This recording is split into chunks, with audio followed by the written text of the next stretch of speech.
Cette enquête, elle est signée Thomas Auro et Annie Triboire. On parle beaucoup, dès qu'on parle d'emploi, de chômage, de difficultés à l'embauche, on parle beaucoup de formation comme l'alternative, le sésame vers l'emploi. Et notamment aussi de la formation professionnelle, comme une solution aussi pour dégoter et trouver de nouveaux emplois. Et bien vous allez voir avec cette enquête que ce marché de la formation professionnelle, qui est très important, il y a 27 milliards qui sont investis dans ce domaine-là, eh bien ne donne pas toujours les résultats escomptés et qu'il y a un certain nombre d'abus et d'abus incroyables dans ce domaine.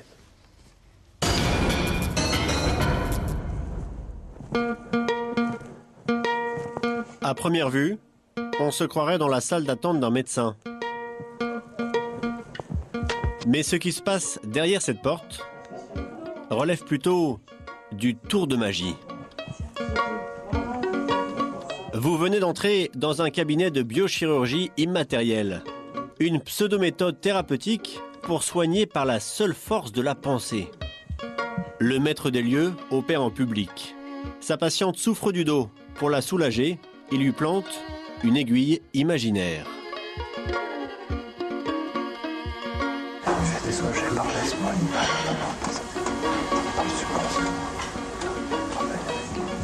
Et il travaille avec moi.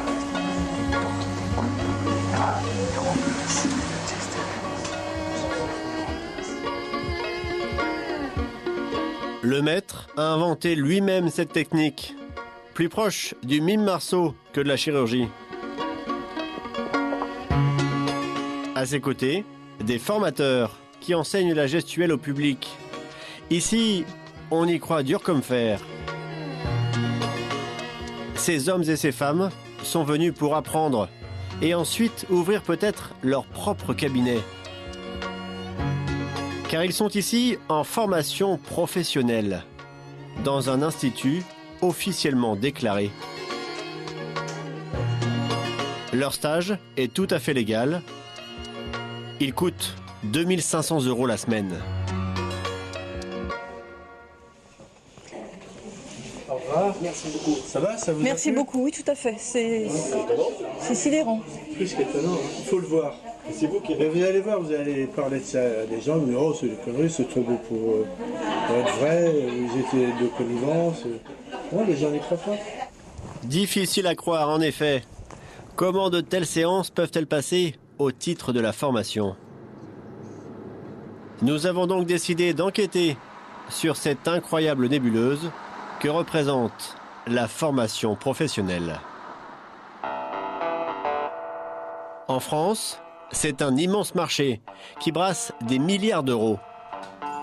27 dépensés en 2009, la moitié du budget de l'éducation nationale. Une manne colossale qui provient en partie des entreprises. La loi les oblige à cotiser chaque année pour former leurs salariés. Elles versent un pourcentage de leur masse salariale à des organismes collecteurs inconnus du grand public. Des caisses chargées de dépenser cet argent en payant les formations. Question, ces milliards d'euros collectés profitent-ils toujours à ceux qui en ont le plus besoin, les salariés et les chômeurs?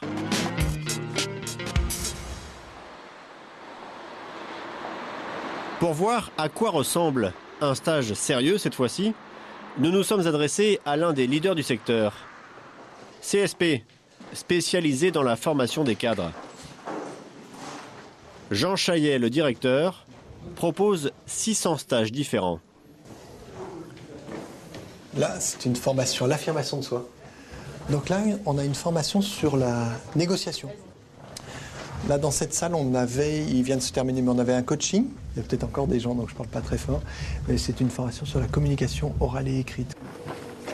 L'un des stages les plus demandés par les clients se trouve dans la pièce d'à côté. Vous n'oubliez pas de mettre un petit moins devant le truc. Finance pour non-financiers. Ou comment apprendre à lire un bilan comptable. 3 jours enfermés dans une salle avec un expert comptable. Il m'a vu arriver avec ma cravate, on est d'accord. Hein. Il a dit qu'est-ce que c'est que cet emmerdeur. Bon. 3 jours à découvrir le monde merveilleux de la gestion et de son vocabulaire obscur. Immobilisation. Vous avez un frisson à chaque fois là, non, quasiment? Résultat courant. C'est chaud quand on les met quand même à la suite. Sachant qu'on est d'accord, tous ces mots-là, c'est votre vocabulaire financier de survie. Fondamental de les connaître, pourquoi? Pour pouvoir discuter, et on a dit après pour pouvoir lire, et on a dit encore après pour pouvoir quoi? Agir. Ça permet de donner des repères et d'éviter d'être noyé sous un vocabulaire purement financier, abscon pour... voilà. Je vais mettre un petit peu la pression, le but c'est que ça... Coût de la formation, 1 600 € par client pour 3 jours. Cela peut paraître cher, mais CSP est libre de fixer ses prix. C'est la règle dans le secteur. Les tarifs de Jean Chaillet sont juste dans la moyenne du marché. Formateur professionnel, ça rapporte. Je suis désolé parce que je vais commencer comme à mon habitude, alors vous n'allez pas aimer ça. Non, je voulais vous féliciter parce qu'on n'a jamais fait un mois de mars comme ça, donc c'est quand même super. Non, c'est vrai, un mois de mars à plus 30%, c'est quand même super. Donc c'est top. En prise de commande... Un carton plein pour cette année. Plus 18% par rapport à l'an. Et la suite est encore plus prometteuse. 83%. On croise les doigts pour que ça suive. Mais... 12 millions de chiffre d'affaires, ça c'est pour quelle année? 2009. 2010, c'est quoi vos... Au moins 13 millions. Oui, oui. C'est sérieux, je veux dire? Oui, je dis que des choses sérieuses depuis ce matin. Enfin, ce matin, je n'ai pas beaucoup parlé, mais je suis pas très rigolo comme garçon. Moi, je dis plutôt des choses sérieuses, surtout sur les chiffres. Oui, oui, c'est notre objectif. C'est pas loin de 13 millions, notre objectif.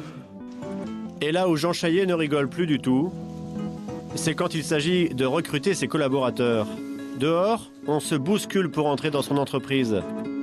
Il reçoit plus de 3500 CV par an. Très exigeant, il est aussi très méfiant à l'égard de certains formateurs autoproclamés.